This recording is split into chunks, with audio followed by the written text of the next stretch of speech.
في كل لحظة أبدا عدد نعم الله وأفضاله.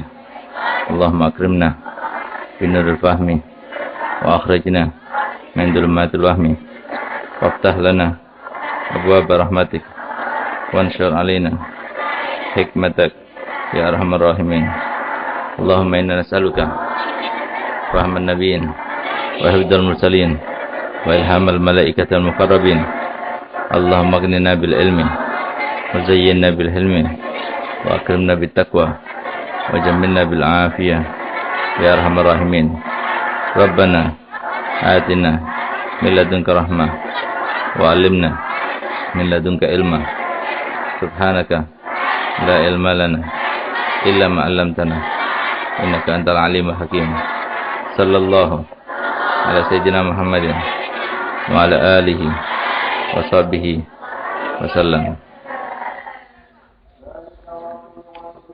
Bismillahirrahmanirrahim. Alhamdulillah rabbil alamin. Wassalatu wassalamu ala asyrofil anbiya'i wal mursalin Sayyidina Muhammadin wa ala alihi wa sahbihi ajmain.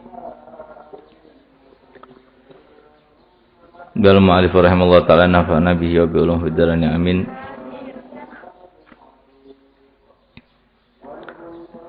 Wa sami'tu faslun fil istifada ila an qala wa sami'tu an Syekh al-Adib al-Ustad Zainul Islam al-Ma'ruf bil Adib al-Mukhtar yaqul qala Halal bin Yasar ra'aitu an-nabiyya sallallahu alaihi wasallam yaqulu li ashabihi syai'an 'anil ilmi wal hikmati. Faqultu ya Rasulullah a'idda liya ma qulta lahum. Faqala li hal ma'aka mihbarah? Faqultu ma ma'i mihbarah. Faqala an-nabiy sallallahu alaihi wasallam ya Halal la tufarik mihbarah li'anna al-khair fiha wa fi ahliha ila yaumil qiyamah. Jadi kita masih di dalam bab mengenai bagaimana cara kita mendapatkan macam-macam faedah dan apa yang harus kita lakukan ketika kita mendapatkan faedah. Sebagaimana dijelaskan pada pelajaran yang lalu bahwasanya setiap waktu dan setiap saat berlainan keberkahannya, berlainan pengetahuannya, berlainan rahasia-rahasianya. Bahkan madad daripada para aulia itu pun setiap waktu berbeda. Oleh karena itu, kita diajarkan oleh guru-guru kita, tatkala kita murajaah membaca kitab, lalu kita tidak memahami isi daripada apa yang kita baca itu, maka hendaknya lewati. Jangan dipaksakan untuk mengulang-ulang berusaha untuk memahaminya. Lalu pada waktu yang lain coba dibaca lagi, direnungkan dan dipelajari. Karena terkadang antara waktu yang satu dengan waktu yang lainnya itu berbeda. Itu artinya berbeda. Nah, maka di sini sebagai seorang muslim yang sangat getol untuk mendapatkan berbagai macam faedah dan tidak akan melepaskannya, maka hendaknya tatkala kita mendapatkan faedah maka langsung dicatat. Kemudian apa yang kita catat yang terbaik kita hafalkan. Lalu apa yang kita hafalkan yang terbaik kita amalkan. Nah, itulah metodologi dalam kita mendapatkan faedah dan cara mengamalkannya. Maka di sini muallif masih menjelaskan tentang metode bagaimana kita mendapatkan faedah itu. Apa yang harus kita lakukan. Dengan beliau berkata, Wa sami'tu Syekh Al-Adib, dan aku pernah mendengar dari seorang guru Al-Adib yang berakhlak baik. Seorang itu dianggap sebagai adib jika dia itu telah dapat melaksanakan akhlak-akhlak yang baik dan menjadi tabiat kesehariannya. Itu seorang adib kalau laki-laki. Kalau perempuan, adibah. Bukan cuma namanya doang gitu. Tapi ini adalah lebih ditekankan kepada sifat, bukan nama. Kalau nama, banyak orang yang namanya muluk-muluk, tapi orangnya nggak seperti itu. Yang semacam itu adalah sesuatu yang sangat-sangat merugikan dan sangat-sangat menculunkan, itu namanya. Itu orang yang culun namanya. Namanya nggak sama seperti orangnya. Oleh karena itu, nama yang baik itu adalah beban. Bukan sekedar nama panggilan. Tapi nama itu lebih ditekankan titik bebannya, bukan arti namanya. Arti namanya bagus. Tapi dia tidak bisa menyesuaikan diri dengan nama itu. Nah, itu kurang baik yang semacam itu. Oleh karenanya di sini dikatakan al-adib, seorang yang berakhlak baik. Al-ustad, ustad itu sekarang itu profesor gitu. Nah, tapi sekarang sudah ustad semua, profesor semua berarti. Zainul Islam al-ma'ruf bil adib yaqul qala Halal bin Yasar. Berkata Halal bin Yasar, ra'aitu Nabiy sallallahu alaihi wasallam, dia pernah bermimpi. Di sini bermimpi, bukan melihat secara langsung. Karena Hilal bin Yasar bukanlah sahabat dan juga bukan tabi'in. Beliau seorang wali min auliyaillah, tidak pernah berjumpa dengan Nabi SAW dalam keadaan yaqadhah, tapi dalam keadaan tidur. Tapi kenapa mimpi itu dibawa dalam kitab ini? Mimpi dibawa dalam kitab ini bukan untuk dijadikan sebagai dalil, tidak. Karena mimpi tidak bisa dijadikan sebuah dalil. Tidak ada satupun syariat dari syariat Islam ini yang terlaksana atau diistimbatkan hukumnya dengan dasar dalil. Tidak ada. Walaupun azan itu bersamaan saja, muwafaqah. Tapi sebenarnya azan itu dengan wahyu daripada Allah Ta'ala melalui Nabi Muhammad SAW. Yang bertepatan pada malam itu banyak yang sahabat yang bermimpi tentang azan tersebut. Nah, di sini disebutkan bukan sebagai dalil, tapi di sini dan juga di kitab-kitab yang lainnya, kalau disebutkan tentang mimpi, maka ada arti yang terkandung di dalamnya.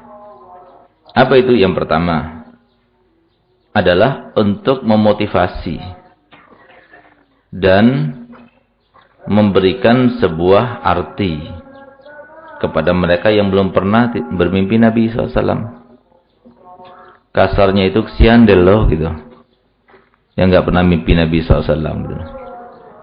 Kenapa? Karena artinya itu sangat panjang dan luas. Berapa banyak orang yang alim, bahkan dia itu mempunyai gelar profesor tapi nggak mimpi Nabi. Berapa banyak orang yang dianggap mulia, dianggap terhormat, tapi tidak bermimpi Nabi.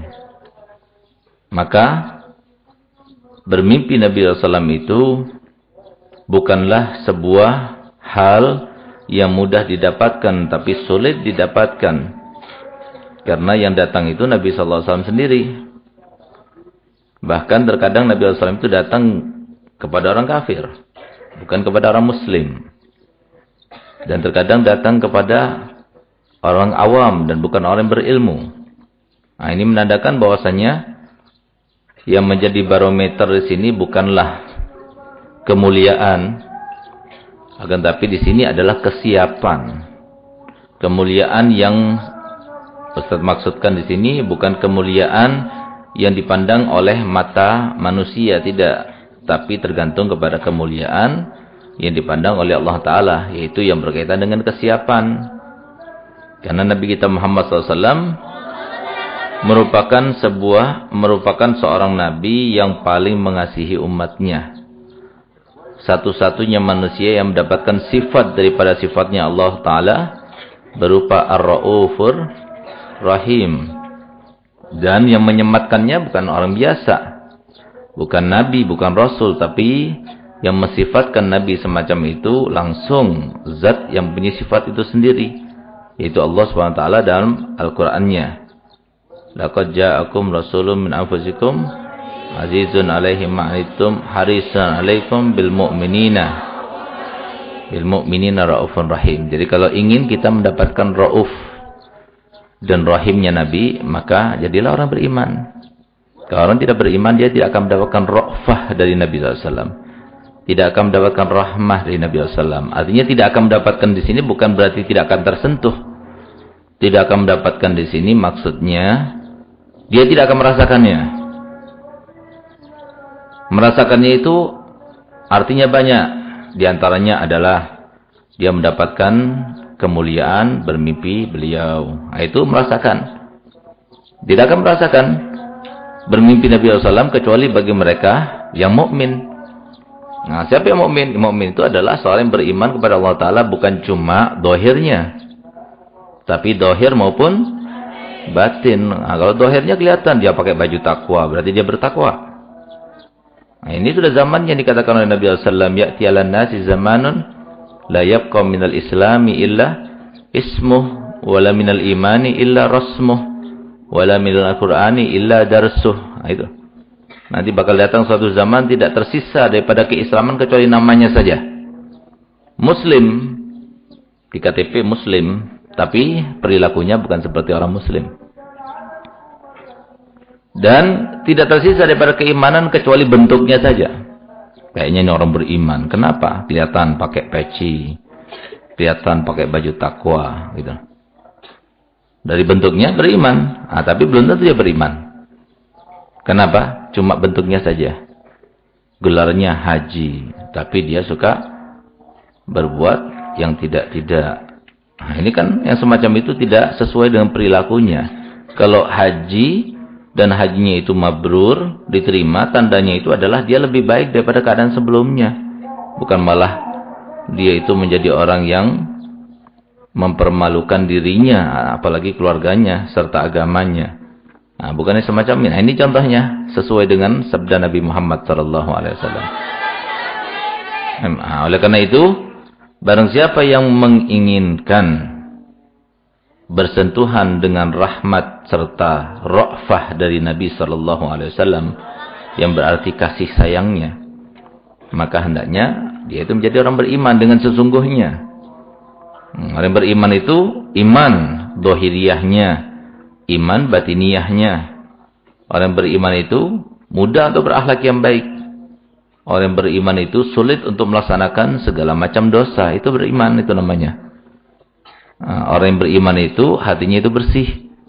Tidak ada iri, tidak ada dengki, tidak ada sombong, tidak ada ujub, tidak ada riya, tidak ada sum'ah dan lain sebagainya. Nah, itu orang yang mukmin itu namanya. Sebagaimana Nabi SAW bersabda, mensifati tentang sifat mukmin itu adalah wal mu'minu man ammanahun nas ala dimaihim wa amwalihim wa aradihim. Orang mukmin itu adalah yang semua manusia itu aman dari kejahatan tangannya maupun lisannya yang berkaitan dengan darah mereka maupun harta mereka, begitu pula harga diri mereka. Aman semuanya.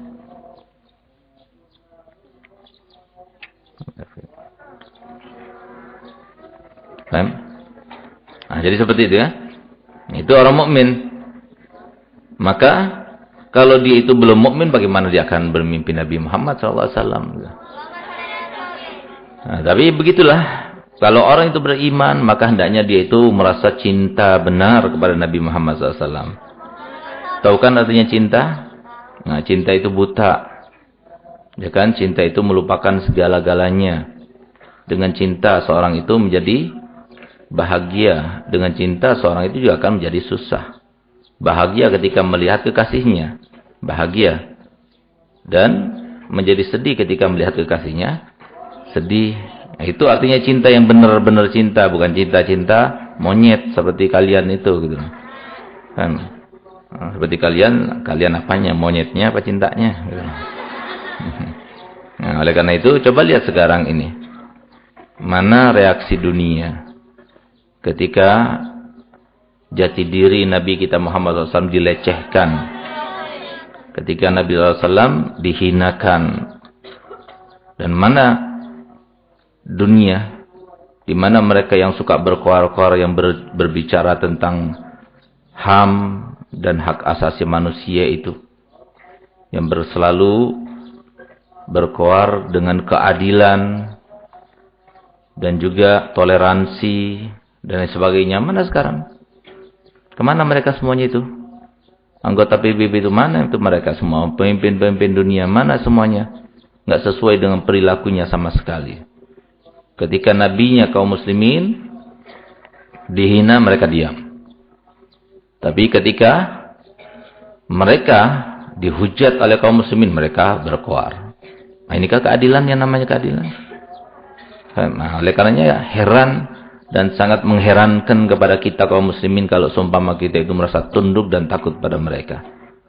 Bukan berarti kita harus ngebom mereka, enggak. Tapi kita harus mempunyai rasa kebencian kepada mereka dengan kita tidak mau menggunakan istilah-istilah yang mereka gunakan, tidak mau menggunakan fasilitas-fasilitas yang mereka berikan dan sebagainya. Nah, karena semuanya mengandung unsur-unsur yang tidak baik untuk kita. Jadi bayangkan yang namanya micin itu. Nah, itu waktu kita ke Hong Kong itu nggak ada satupun di antara mereka makan micin. Bahkan mereka itu kalau semua ketahuan masakannya oleh pembantunya dibuatkan bercampur dengan micin, marahnya luar biasa. Bisa dipecat dia. Orang Cina aja sendiri nggak pakai micin, kita pakai micin. Nah, karena memang sengaja apa? Untuk dibodoh-bodohi. Orang Indonesia itu mau dijadikan bodoh dengan micin itu. Nah itu. Ini salah satu contoh yang kecil saja. Jadi kalau kita itu belajar teknologi dari Amerika, dari Jepang, yang diajarkan itu yang mana? Teknologi yang mana? Teknologi yang kelasnya itu kelas apa namanya itu? Kelas teri. Yang sudah basi buat mereka itu yang diajarkan. Kalau yang terbaru nggak bakalan diajarkan pada kita. Nah, itu mereka karena penuh dengan kedengkian. Wala yarda ankal yahud wala nasara hatta tattabi'a millatahum. Apa yang terjadi? Yang terjadi adalah 2 hari belakangan ini Amerika membuat sebuah perlombaan.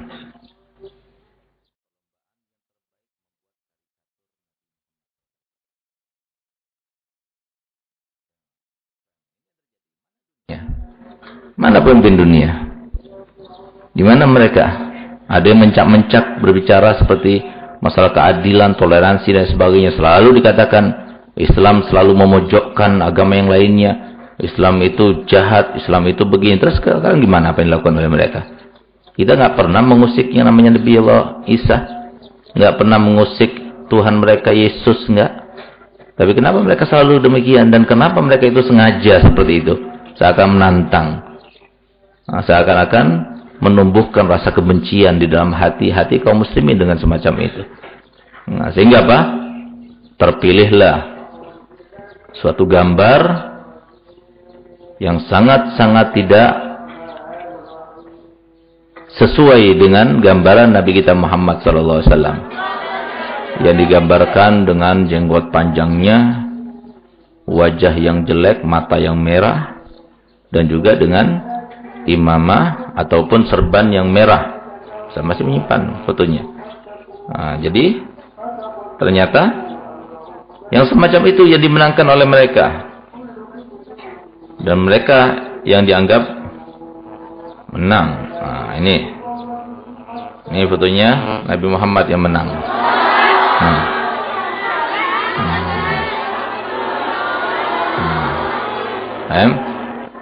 Nah, jadi sangat-sangat tidak pantas. Gimana kita tidak akan marah? Ya, identik dengan kekerasan dan perempuan. Nah, jadi Inilah dunia. Inilah dunia. Kalau kita ingin melawan mereka dengan senjata zahiriyah, tidak mungkin. Bukan tidak mungkin, mungkin. Tapi nanti akan menjadi lebih rancau. Itu kan Islam begitu. Suka ngebom, suka menembak dan sebagainya. Tidak. Tapi kita mempunyai kekuatan yang lain. Kenapa? Seperti yang disampaikan oleh para sahabat Nabi. Ketika diejek dan dihina oleh para orang-orang Quraisy, ketika kaum muslimin kalah dalam peperangan Uhud, Nabi SAW sampai pingsan-pingsan, tidak bisa berjalan pada waktu itu karena kesalahan kaum muslimin itu sendiri. Di saat itulah kemudian mereka dihina, mereka dicerca, mereka dikecam, dan mereka dinistakan. Apa jawabannya para sahabat Nabi? Apapun yang kamu katakan, silahkan. Tapi kami punya Allah sebagai Tuhan kami. Kalian nggak punya Allah. Nah, ini senjata kita. Ini senjata kita. Kenapa mereka semacam itu? Ketahuilah, itu karena ketakutan mereka. Sebentar lagi akan terbalik semuanya. Semuanya akan terbalik.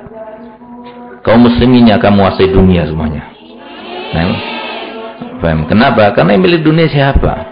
Yang milik dunia adalah Allah, Tuhannya kaum muslimin. Allah, Tuhannya Nabi Muhammad SAW. Apakah semacam itu kemudian Allah Ta'ala mendiamkan? Lihat aja, tunggu. Apa yang akan terjadi kepada Amerika dan sekutu-sekutunya? Allah tidak akan membiarkan kekasihnya dilecehkan, kekasihnya dihinakan. Tapi kita sebagai seorang mukmin tidak membiarkan itu. Bagaimana caranya? Dekatkan diri kita pada Allah. Dengan begitu kita punya kekuatan.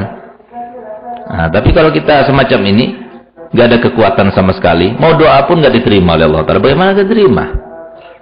Orang kita suka melanggar perintahnya. Dekatkan diri pada Allah, biarkan kita mulia. Dengan kemuliaan yang kita punya, maka mereka semua akan tunduk.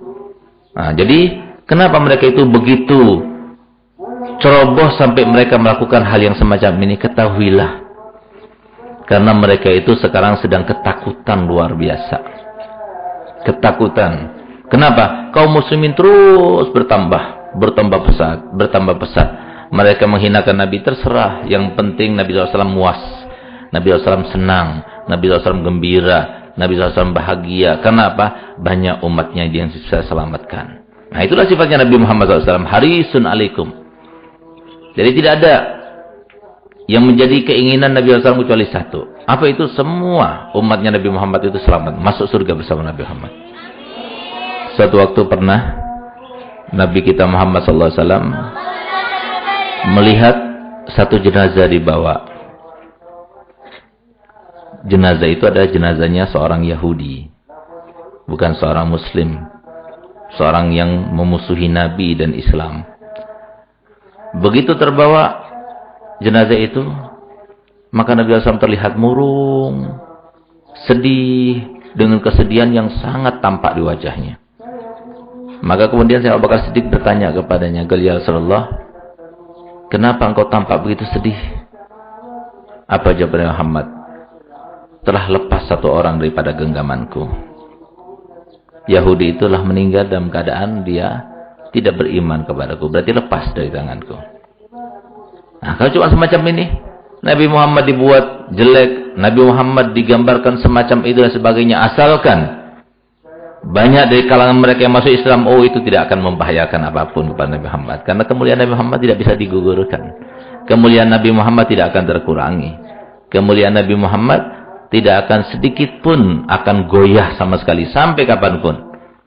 Kenapa? Hanya Nabi Muhammad yang dapat berbicara. Hanya Nabi Muhammad yang dapat bertindak. Selain Nabi Muhammad tidak akan bertindak. Sekarang maupun nanti di padang mahsyar. Hanya Nabi kita Muhammad SAW. Oleh karena itu, maka hendaknya kita ini sebagai seorang pencinta Nabi Muhammad, besarkan cinta kita kepada Nabi Muhammad. Bukan berarti kita itu melawan mereka. Apa gunanya? Kita nggak punya kekuatan secara zahiriyah. Tapi kita punya kekuatan secara batiniyah. Tampak kepada mereka. Tetap saya akan tampakkan dengan cadar saya, dengan pakaian muslim saya. Karena mereka nggak suka dengan kita, takut kepada kita. Tambah kita memperlakukan semua orang dengan akhlak yang baik, tambah banyak di antara mereka akan ikut kita. Tambah khawatir mereka. Kenapa? Itu agama bohong. Agama Yahudi itu agama bohong. Agama Nasrani itu adalah agama bohong. Asalnya benar. Tapi kemudian dirubahnya. Ajarannya dirubahnya untuk kepentingan pendeta-pendetanya awalnya. Sampai akhirnya menjadi agama palsu. Oh, dulunya bagus. Sama seperti Islam. Oleh karenanya Allah Ta'ala mensifatkan mereka, dua agama ini yang sangat membenci kepada kaum muslimin. Yang satu dengan sifat sesat, yang satunya dengan sifat terkutuk. Itu dalam surat Al-Fatihah, ghairul maghdubi alaihim waladdallin. Yang pertama, yang terkutuk siapa? Yahudi itu. Itu lebih jahat dari Nasrani itu, Yahudi itu. Nah, baru kemudian mereka yang salah jalan. Masih mending gitu. Salah jalan.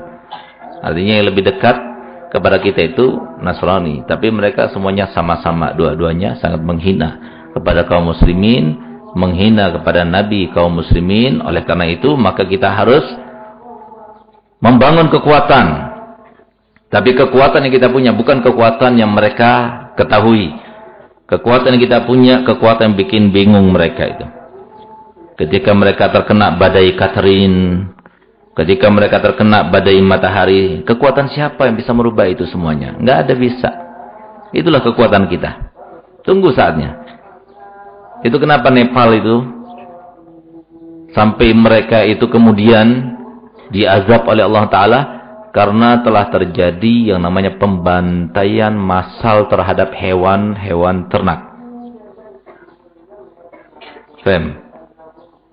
Dengan maksud dan tujuan sebagai sesembahan kepada Tuhan mereka. Atau hantu-hantu itu mereka gitu. Akhirnya jadi seperti itu. Nah, terjadi di tsunami dan sebagainya. Semua itu karena pelecehan-pelecehan yang dilakukan. Baru-baru ini ada seorang yang dengan sengaja difoto, digambar, dengan jelas bagaimana seseorang itu menginjak Al-Quran. Kakinya sama Qurannya difoto. Dapat beberapa bulan langsung kakinya itu hancur. Kena penyakit dan sebagainya. Sehingga kelihatan sangat-sangat menakutkan dan menjijikkan. Nah, ini yang terjadi. Nggak usah kita ini nggak secinta Allah kepada Nabi Muhammad SAW. Sebesar apa sih cinta kita kepada Nabi Muhammad? Nggak sebesar cinta Allah kepada Nabi Muhammad. Lihat aja. Lihat beberapa hari ke depan, pasti mereka akan mendapatkan kutukan dan azab daripada Allah SWT. Dan pasti. Gitu. Nah, tapi kita sebagai seorang Muslim, mulai saat ini jangan mau kita itu ikut budaya mereka. Dan mau kita takut dan memperhatikan serta menghormati mereka. Dengan maksudnya, bukan berarti kita itu melawan mereka. Enggak. Tapi jangan ada rasa ketakutan. Mereka kemudian merasa dipandang, disegani, dan sebagainya. Ngapain kita segan kepada mereka? Nah, kita lebih mulia daripada mereka. Kita punya Allah, mereka punya Allah. Nah, oleh karena itu, maka hendaknya kaum muslimin itu benar-benar kembali kepada syariat Nabi Muhammad SAW. Tambah kembali pada syariat, maka tambah pula kita itu akan mendapatkan kekuatan. Karena nanti kekuatan yang akan menggulingkan kekuatan mereka semua yang congkak dan sombong luar biasa itu nanti adalah kekuatan Allah. Yaitu apa? Imam Mahdi bersama para aulianya yang berjumlah 124.000 saja tentaranya. Tapi bisa merubah semuanya. Bisa mengalahkan semuanya. Enggak bermanfaat itu teknologi mereka, enggak bermanfaat. Karena apa yang buat teknologi siapa? Allah. Semua di tangan Allah. Kalau Allah sudah mengatakan seperti sekarang mereka repot-repot kalau mau keluar atmosfer bumi harus ditutup wajahnya supaya